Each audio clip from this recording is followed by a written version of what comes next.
Non fate finta di non aver capito. Sto per parlarvi della Fuji GFX 50R, la medio formato digitale di Fuji, una macchina straordinaria, ma sì, certo, straordinaria.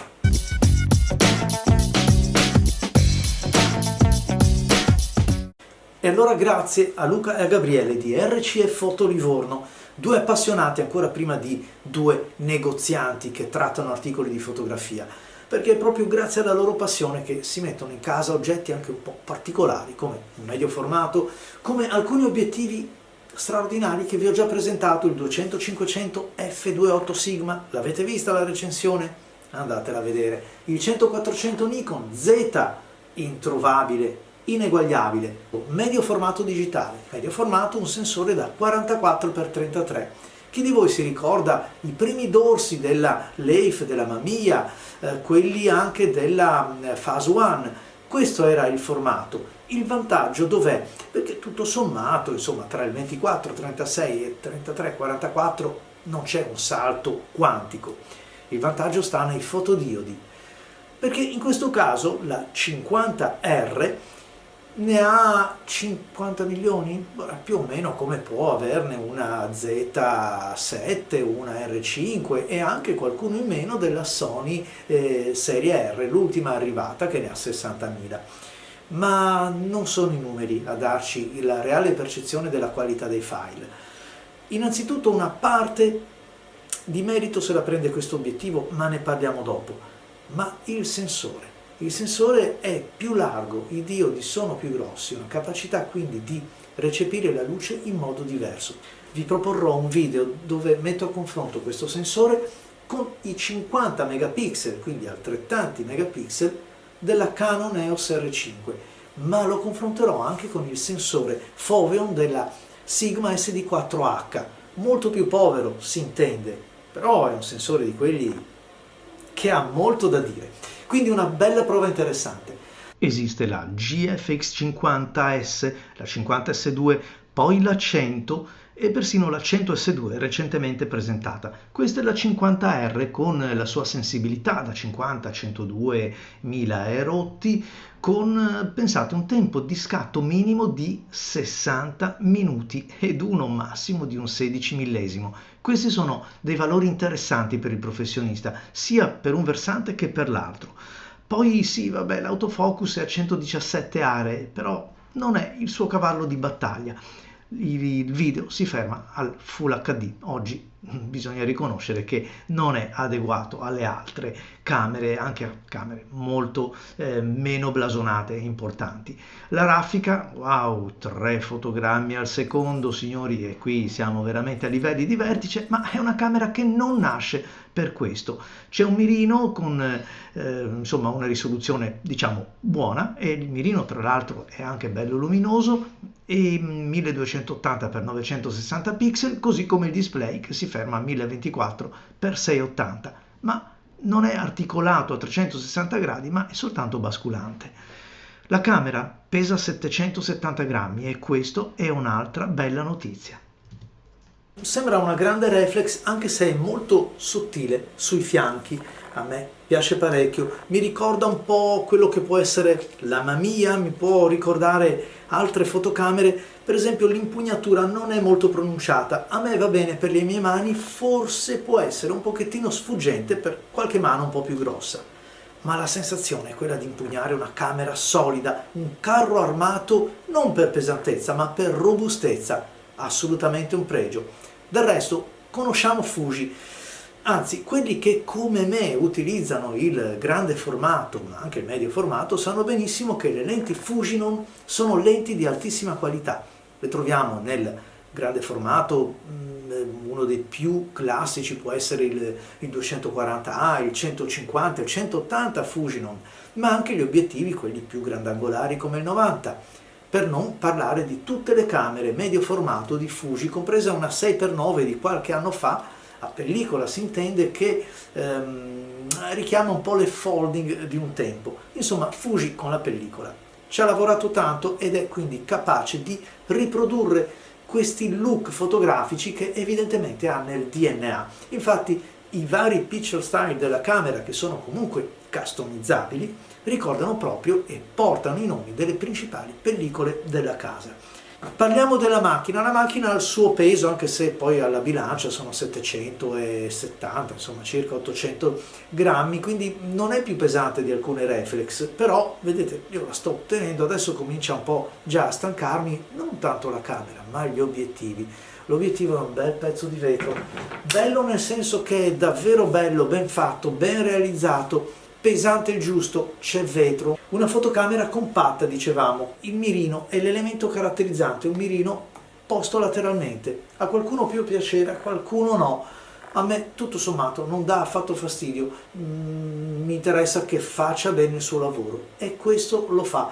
Non è forse nitido come altri, ma essendo medio formato, con obiettivi comunque che hanno un rapporto inverso rispetto ai nostri, per esempio questo 23 mm va moltiplicato per 0,80, quindi equivale a un 19, un 20 mm più o meno, crea quell'effetto wow ogni volta che si butta dentro l'occhio, che è lo stesso poi, cari amici, di quando si butta l'occhio nel mirino di una Pentax 67 o di un'altra fotocamera medio formato.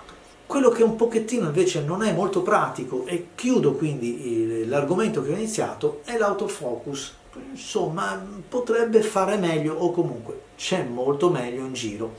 Questo ci fa capire che questa 50R, che non è dotata di pixel shift, non è dotata di sensore stabilizzato, è una macchina effettivamente per paesaggio, per still life in studio, insomma per soggetti immobili. In questo campo vi assicuro che lascia la bocca aperta per i file che produce. Ha dei comandi, ma a volte non sono poi così intuitivi. Anche questo joystick molto piccolo, molto pratico, a volte però magari richiama un comando, si finisce in un comando piuttosto che in un altro. Il monitor, come vedete, è soltanto tiltabile in questo senso, non è orientabile a 360 gradi, per me è una cosa che sì, è comoda, ma già che hai fatto 30 potevi fare 31. Queste due ghiere un po' nostalgiche, un po' retro, che troviamo nel top della camera.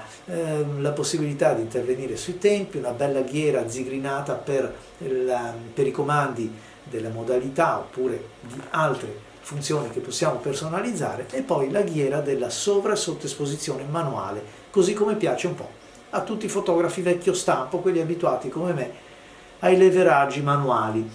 Non vi parlo del comparto video, si ferma al Full HD, oggi sembra strano dire si ferma al Full HD, insomma sapete che potete farci dei video. Non saranno i video stellari in 8K, super fighi come piacciono oggi, saranno dei video che narrano la qualità dell'obiettivo che gli avete posto di fronte. La batteria, sì, buona, ma non eccezionale, cioè se usate il menu, se riguardate le foto, gli scatti si riducono da 400, ne farete 350, forse anche meno. L'autofocus dipende da quanto lo utilizzate. Le batterie non costano poco, se comprate le originali c'è un esborso da tenere presente almeno per la seconda batteria, quella è indispensabile.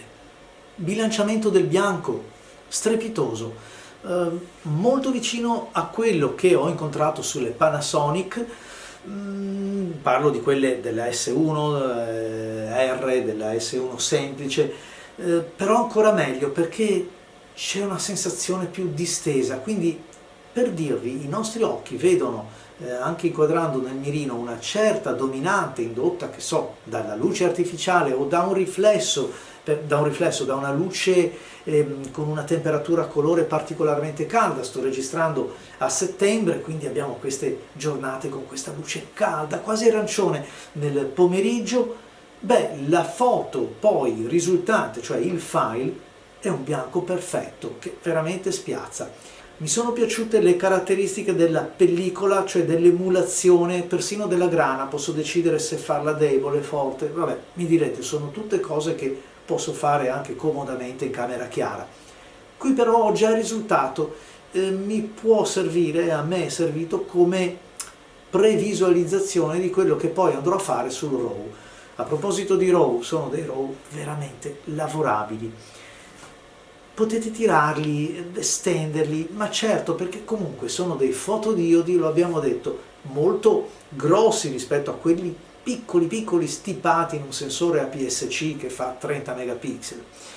Questi vi possono veramente dare quei 4 stop, quei 5 stop di recupero che nemmeno fotocamere molto valide, molto capaci in questo senso, mi vengono in mente le Sony, riescono a darvi. Significa anche pulizia ad alti ISO, perché il diodo è uno di quelli che riesce a raccogliere molta luce. È questo che fa la differenza, cari amici, perché anche i dettagli, lo vedremo magari nelle foto, ma intanto lo anticipo, i dettagli che una 5R per esempio o una Z7 riesce a raccogliere più o meno sono gli stessi, sono 50 megapixel, però il formato qui fa la differenza. Un formato un po' più grande consente di raccogliere delle informazioni in modo diverso, molto meno stressate, molto meno pigiate. È un po' la stessa differenza che vi ho raccontato tante volte, passa fra il negativo di piccolo formato, il formato Leica, e quello di medio formato, e quello di grande formato, e quello di ultra grande formato, cioè sono sempre meno incisi dal punto di vista dell'acutanza, della risolvenza, perché gli obiettivi perdono in questo senso, ma ci sono tante più informazioni. E allora, man mano che estendo il formato, perdo quel senso di riproduzione fotografica, transitando verso invece quel senso di realtà dell'immagine, che poi realtà dell'immagine è un po' una contraddizione in termini, proprio di realtà della visione. Quello che colpisce di queste fotocamere, ma del medio formato in generale, ogni volta che saliamo per l'appunto di dimensioni, e che diventa un po' più reale, più vicino a quello che hanno visto i miei occhi, ciò che vedo riprodotto. Si può tirare in lungo e in largo, possiamo recuperare le ombre, attenuare le alte luci e ad ogni comando corrisponde comunque una reazione, ma pur rimanendo nell'ambito di un file naturale, cioè non stravolto. E questo è dovuto a tutto quello che vi ho appena raccontato. Quindi grande possibilità anche di recuperare quegli errori o comunque di sottoesporre per poi andare a ripristinare, bilanciando in maniera ottimale il contrasto tra luce e ombra.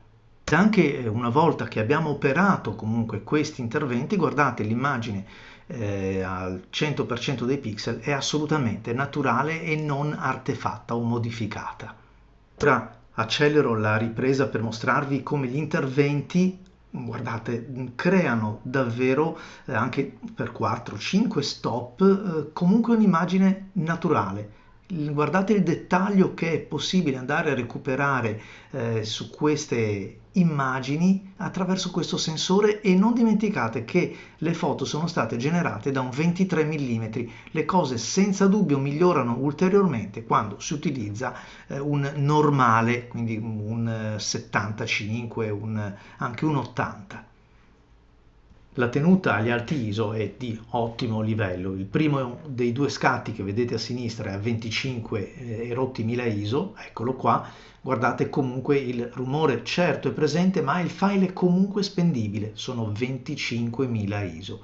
Quello invece a 102, insomma, non gli si può chiedere miracoli, comunque guardate ancora il recupero. Eccolo qua, 102.000 ISO, certamente stiamo parlando di una condizione più teorica, perché insomma a me personalmente non è mai capitato di scattare elevando così il segnale dei diodi, ed ovviamente insomma non si possono chiedere i miracoli, però la definizione c'è, è una grana molto distribuita, dove purtroppo è nero, è irrecuperabile perché c'è un rumore, ma con un po' di software, un po' di capacità vi portate comunque a casa il file.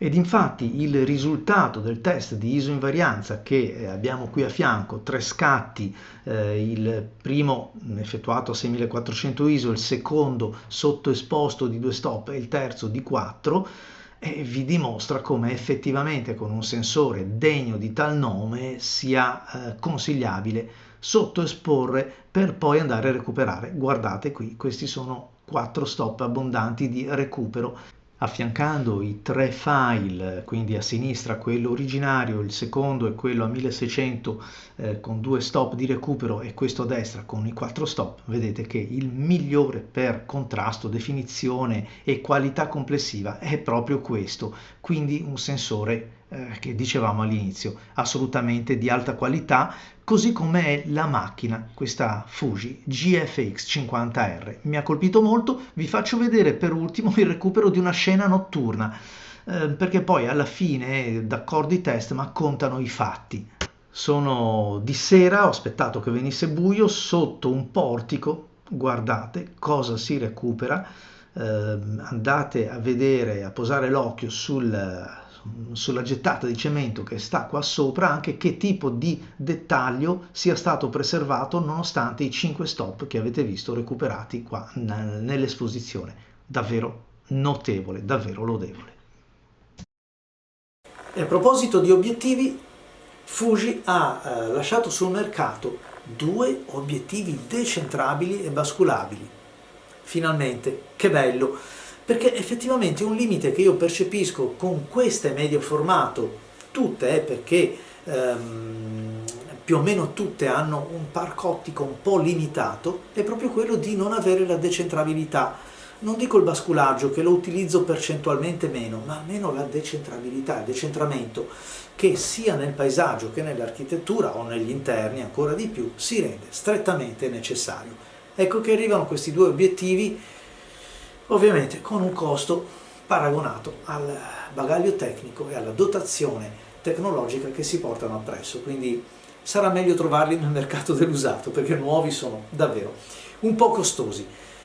L'obiettivo della prova è il 23 mm f4, un obiettivo che è veramente un rasoio, una lama da angolo ad angolo, quindi non è solo di quelli nitido al centro, è veramente bello, non è esente da critiche, o per meglio dire, bisogna imparare a padroneggiarlo, ma è un obiettivo eccellente. Nel parco ottiche Fuji sono arrivati recentemente questi nuovi obiettivi decentrabili, e cioè il 30 mm tilt and shift, che però comunque si aggira ad un prezzo di oltre $4.000, quindi non è poco. E poi è arrivato anche un altro decentrabile, ma non dimentichiamo che sulla baionetta, più che sulla baionetta, che per via del tiraggio della GFX si possono montare anche obiettivi decentrabili, si intende, di altri brand, ad esempio il 24 TSE di Canon, ma anche il Venus Laowa, il 20 mm. Perché decentrabili? Perché sono quelli che assicurano un cerchio di copertura così ampio da poter coprire l'intera area del sensore. Sempre rimanendo fra gli obiettivi Fuji, c'è da ricordare il 4500 f4, notevolissimo, veramente un bell'obiettivo, così come polivalente, forse anche di più, magari quel mezzo pelo sotto di qualità, lo zoom 32-64, anche questo f4. Poi ci sono ovviamente i normali, c'è anche lo zoom il 100-200, che onestamente non mi ha conquistato particolarmente, ma esiste per esempio un 120 macro che fa veramente degnamente il suo lavoro, e allo zoom che vi ho citato prima preferisco di gran lunga il 250 mm. Lo so, è un po' diverso, però mi è piaciuto molto di più. Per gli incontentabili della macrofotografia vi segnalo il recente 110 mm 5.6 macro tilt and shift. Anche qui però bisogna mettere mano al portafogli, perché al momento del lancio è attorno ai 4.000 euro.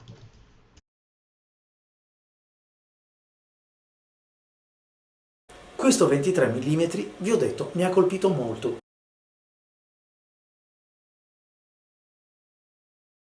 Dedicato agli spazi chiusi o agli spazi aperti, agli interiors, se devo fare arredamento, se devo fare delle scene in una casa, in una chiesa, oppure allo spazio aperto, con un effetto near fall, quindi tipico delle folding, esaltante, perché innanzitutto c'è nitidezza, una nitidezza che non è forzata, è una nitidezza, ma è spalmata fino agli angoli del negativo.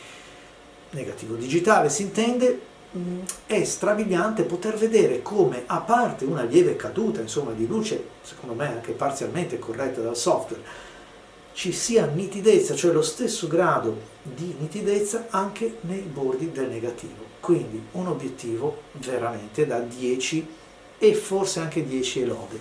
Obiettivo che, come molti obiettivi Fuji, si comanda il diaframma attraverso questa ghiera. Però è un obiettivo che va preso in mano e capito. Per darvi l'idea, ci si avvicina al soggetto anche a distanza di 40 cm, ma il campo inquadrato è molto più esteso di quello che ci si aspetti. Questo spiazza da una parte, dall'altra purtroppo non consente di contestualizzare un soggetto come lo vorremmo, quindi creare quel look che per esempio si ottiene con alcuni 24 mm o 21 mm, dove il soggetto in primo piano riesce comunque a creare una fuga verso l'infinito. In questo caso no, perché non ci si avvicina mai troppo al primo piano, a meno di avere davvero un elefante davanti, e allora si riesce ad inquadrare entrambe le cose. Allora, a chi è dedicata una fotocamera come questa? Chi se la compra in definitiva? Una camera che, come vedete, è predisposta anche per essere portata a tracolla, il che può anche andare bene a patto di non avere un obiettivo troppo sporgente, troppo pesante, che quindi veramente vi piega il collo in due. È una camera che secondo me è veramente indicata per il paesaggista, per chi lavora in studio e poche altre cose. Non è una fotocamera d'azione, non è la fotocamera polivalente, ma senza dubbio si presta molto in ogni situazione dove c'è da riprendere una scena con una certa ariosità, con anche una forma, sebbene non siano obiettivi, questo perlomeno decentrabile, con un certo formalismo anche proprio di linee, di convergenze che non sono così pronunciate come con altri grandangolari. Una macchina da cavalletto, una macchina da fotografia premeditata, non è la macchina da salto, anche perché l'autofocus deve migliorare abbastanza. I file sono pronti, il RAW lo potete tirare in tutti i sensi e vi darà assolutamente risposta e soddisfazione nel verso in cui state andando. Basta, c'è poco da dire. Io un pensierino ce lo faccio perché sono fotocamere che mi piacciono molto. Poi comunque il medio formato è un passo avanti, c'è niente da dire rispetto al piccolo formato, ma ve ne parlo in un altro video dove la metto a confronto con altri sistemi. Grazie a tutti amici, grazie a Luca, grazie a Gabriele di RC Fotolivorno. Alla prossima!